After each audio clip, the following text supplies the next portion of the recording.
झारखंड विधानसभा चुनाव में पहले चरण की 43 सीटों पर मतदान हो चुका है और अब दूसरे चरण में 20 नवंबर को 38 सीटों पर 528 उम्मीदवारों की किस्मत का फैसला होना है। उससे पहले तमाम पार्टियों ने चुनाव प्रचार में अपनी पूरी ताकत झोंक रखी है। इस बीच बीजेपी ने झारखंड में एक दो नहीं, यहां मुख्यमंत्री रह चुके 5 पूर्व मुख्यमंत्रियों को मोर्चे पर लगाया हुआ है। लेकिन लगता है कि झारखंड में बीजेपी की ओर से जो नाम सबसे ज्यादा चर्चा में है वो हैं असम के मुख्यमंत्री और झारखंड में बीजेपी के चुनाव सह प्रभारी हेमंत बिस्वा शर्मा।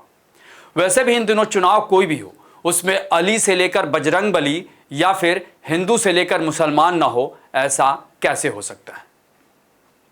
और इस बार के झारखंड विधानसभा चुनाव में तो रोहिंग्या, बांग्लादेशी और घुसपैठियों का ऐसा हल्ला मचा हुआ है कि लगता है कि तमाम पार्टियां इसी के इर्द गिर्द चुनाव लड़ रही हों।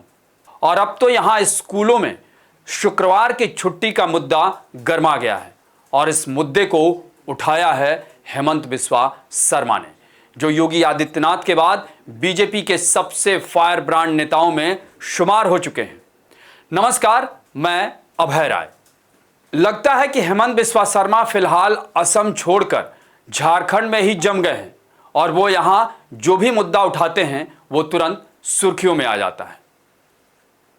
अब उन्होंने मुख्यमंत्री हेमंत सोरेन से सवाल किया है कि झारखंड में अगर नमाज पढ़ने के लिए शुक्रवार को स्कूल बंद हो सकते हैं तो हनुमान चालीसा पढ़ने के लिए मंगलवार को स्कूल क्यों नहीं बंद हो सकते हैं। उन्होंने क्या कहा, जरा इसे सुन लीजिए। स्कूल कब बंद होता है? रविवार को बंद होते हैं। शुक्रवार स्कूल बंद होते हैं क्या? मैं हेमंत सोरेन को पूछना चाहता हूं, अगर आप उनके लिए शुक्रवार को स्कूल बंद करते हो तो हनुमान को पूजा करने के लिए हमारा भी बच्चा को मंगलवार बंद हो, स्कूल को हमारा बच्चा को भी मंगलवार बंद करो।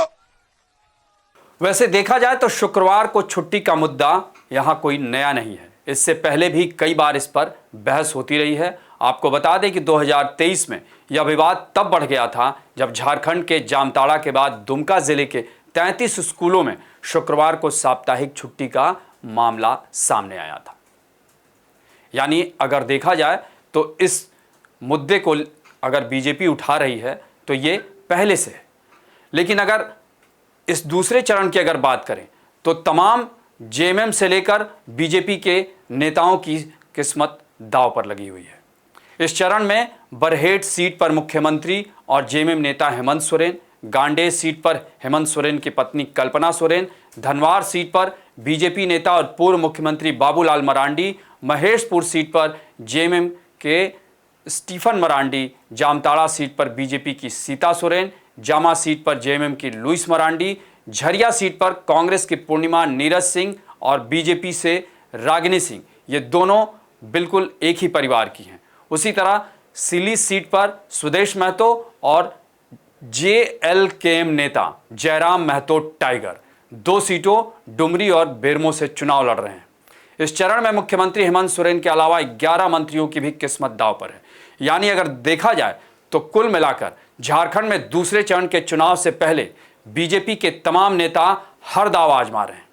और मानकर चलिए कि हेमंत बिस्वा शर्मा ने जो बयान दिया है उस तरह के बयान अब 3 से 4 दिनों में और भी आपको सुनने को मिलेंगे। तो आपको हमारी ये रिपोर्ट कैसी लगी उसे कमेंट बॉक्स में ज़रूर बताएं और अन्य खबरों से अपडेट रहने के लिए बने रहें हमारे साथ, क्योंकि हम हैं बुलंद भारत टीवी, ताकत आपकी।